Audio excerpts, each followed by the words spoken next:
infection rate among young women and the high mortality rate among people with HIV and TB are critical in the fight against the epidemic. This was the finding by Professor Quaraissha Abdool Karim, who was addressing a conference of the South African Medical Association in Durban. Doctors at the conference heard that South Africa has made great gains since it expanded its antiretroviral treatment program. South Africa, with the largest ARV program in the world, provides treatment to 1 million of the 6 million people with HIV. But research has shown that the epidemic is taking its toll on vulnerable groups. Young women under the age of 20 are 8 times more likely to contract HIV than any other group. And TB and HIV co-infection, difficult to diagnose, contribute to a higher mortality rate. 7 out of 10 patients at a clinic in Durban have been found to have both HIV and TB.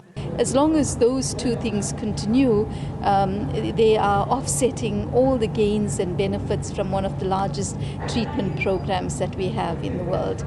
This also means South Africa will fail in the Millennium Development Goals of reducing infant mortality, maternal mortality, and the incidence of TB and HIV. And in parallel, continuing to invest in longer-term research, such as the cure agenda and vaccines, I think in totality we can say we can see the light at the end of the tunnel. The results of the second National Burden of Disease study showed that HIV AIDS was the leading cause of death in South Africa in the 13 years between 1997 and 2010. Renee Heine, SABC News, Durban.